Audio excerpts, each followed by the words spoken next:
Welcome to the City of Rapid City Planning Commission meeting, November 20th, 2014. Some housekeeping items. If any member of the audience wishes to speak to an item on the agenda, there are speaker request forms to the left of the dais. Please fill out the request with the agenda number item you wish to speak to and hand it to the secretary. Cell phones and electronic devices. At this time, we would ask that any member of the audience that has a cell phone or other electronic device that you either turn it off or turn the ringer to silent. If you need to take a call, please step out to the hallway so the meeting will not be disrupted. The consent calendar. Items 1 through 3 have been placed on the consent calendar and may be approved as a group. Action will be taken on all consent items in accordance with staff recommendation by a single vote. Any item may be removed from the consent calendar by a planning commissioner, staff member, audience member for separate consideration at this time. The findings of the planning commission are recommendations to the city council. The city council will make the final decision. Are there any items 1 through 3 on the consent calendar that someone would like removed for special consideration?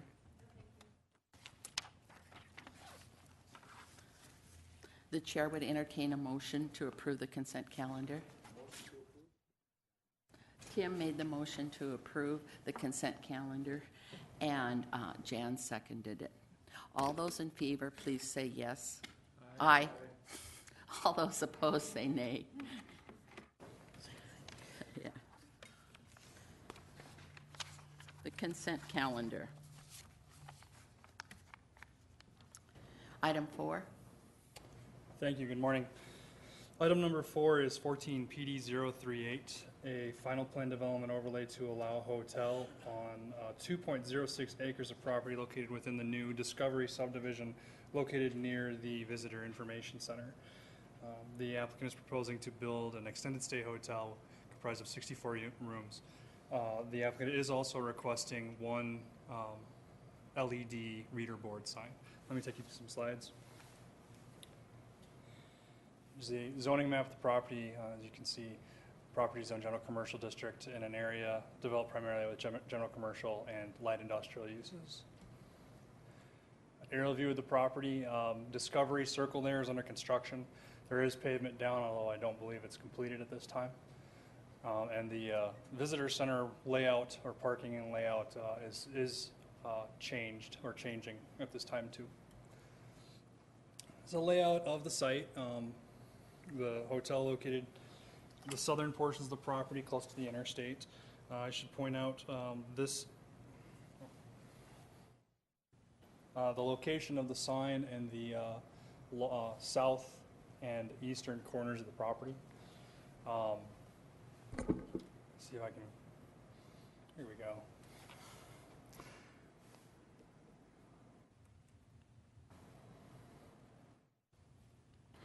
So they are proposing LED signs or a sign with an LED reader board to be located at that corner of the property.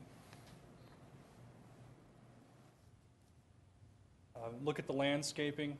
They do meet all the landscaping requirements for the site. They do meet all the parking and setback requirements as well. The building is proposed to be 3 stories tall, 42.5 feet in height. Here's a elevation of the sign. It is 45-foot tall total height pole sign. The LED portion of the sign is 60 square foot, double-sided board. Does meet all the requirements of the Rapid City Sign Code. The reason this has come to your attention today is because you have previously requested that all LED reader boards located in planned developments come to you for approval. Picture of the site, the sign posted on the property. Grading is undergoing, so it's kind of difficult to get a grasp of the layout for the site, but take you through some shots anyway. This is a look to the north and east at Discovery Circle. As I said, it is at least partially constructed. I think work is ongoing in the area for all subdivision or improvements in the area. Look to the south and west. You can see on the horizon there, that's the Cambria Suites to give you an idea of the location of the proposed structures. I'll look at the visitor center across the street. Again, on Discovery Circle to the north and east across the site as well. And picture of the site from the area of the Cambria Suites, just to give you an idea of the overview. As previously noted, the proposed hotel is comprised of 64 rooms. The structure meets all the requirements of the Rapid City Sign Code.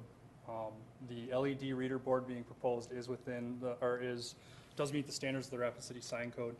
With that, staff recommends that the final plan development be approved with the stipulations outlined in the staff report. And staff is available for questions at this time. Karen? Thank you, Madam Chair. Rob, can you put up the aerial picture? I want to see where that sign is located from the aerial slide. See if, can you tell me where it's at? It's going to be right here, or Right in that. in this corner right here. Okay, that's kind of what I thought it was. I'm struggling with the idea of the location, mostly because I'm not sure who's going to benefit by that sign. I mean, it's right in that intersection where there's a lot of traffic, a lot of confusion, and I'm not sure who that's going to appeal to. You know, if you're driving by on the interstate, is it? I can see a sign because you want to, you know, recognize your business, but to read that sign to see what it says, I'm just not sure how that's going to work, and I don't know if somebody in the audience can explain that to me. But you know, if you put a sign that says, you know, rooms are $298 a night or whatever it is, as you're whipping through that intersection or trying to come into that intersection, is that going to distract the driver, and is it going to be beneficial to somebody? That's part of the question.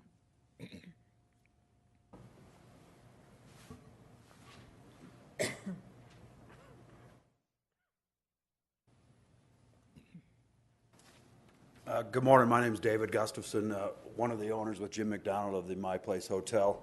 One of the reasons we are putting it there was a recommendation of the franchisee. They think that is the most visible site. Two, I was a little skeptic too, but as I drove by one in Sioux Falls that's in a little similar location right off the interstate, it does display what a rate might be. There will be signs farther to the east off of the interstate, a billboard, an interstate sign, so we're hoping maybe people will get off there. But if they go by, I think it's an attention grabber too. Then they'll go back and go to the next, which would be east-north, and come back on the street. So we think it's kind of an attention grabber. To be honest, like I said, I had questioned whether it was going to work or not either, but the size and that, and it's bright red, it does catch your attention. We could move it, I guess, to the other corner if that was a better spot, but it's really for the interstate visibility is what we want. So. Okay, thank you, Dave. I appreciate that. Rob, if they move that sign, is that within a minor amendment so they wouldn't have to come back? If they needed to move the location of the sign, moving the location of signage is one of the permitted criteria of a minimal amendment, but it would be up to the director as to whether or not he could sign off on that. Okay, thank you. I'm not real supportive of LED signs, but I can understand that location and the need for something to catch your eye. And I'm just concerned that it's not going to be a benefit to the applicant, so thank you. The motion's been made by Steve and seconded by Tim. All those in favor, please say aye. Aye. Opposed? Motion passed. Item number 5.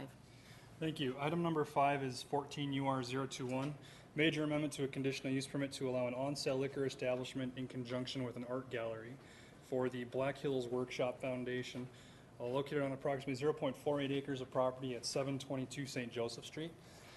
This is located, or is the location of the existing Susie Kappa Art Center downtown. Let me take you through some slides.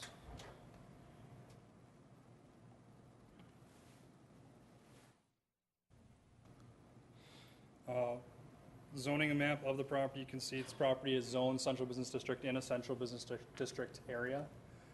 Aerial map of the property located at the corner of St. Joseph and Mount Rushmore Road. The entire parcel is comprised of, I think, 4 or 5 different suites. It's important to note that the Susie Kappa Art Center is located within these two, or within one suite on those 2 lots on the eastern portions of the property. Interior layout of the property you can notice the building, the south half of the building is the location of the art gallery and studio area. The northern portions of the property that are accessible through the alleyway do include some parking.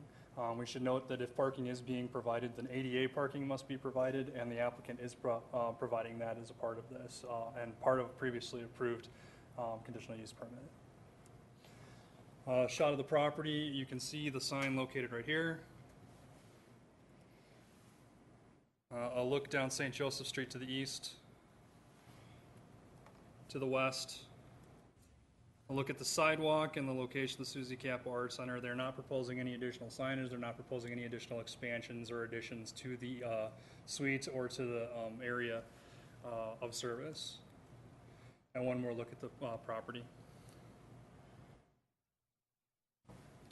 Property is located in the central business district, so landscaping and parking requirements are being met because there are none.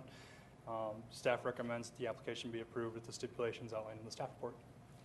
Eric? This is just more clarification.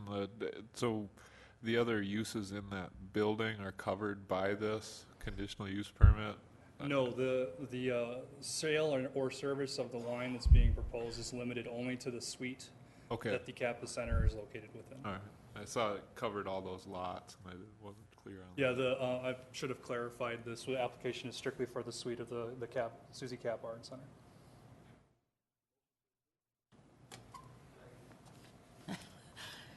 Tim made the motion to approve and Andy seconded the motion.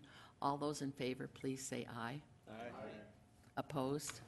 Motion passed. Item number 6.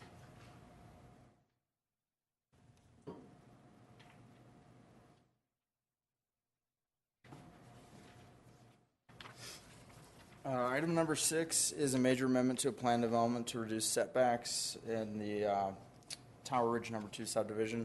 However, the applicant was unable to meet the notification requirements, and as such has requested that the item be continued to the December 4th, 2014 Planning Commission meeting to allow the applicant to meet those notification requirements.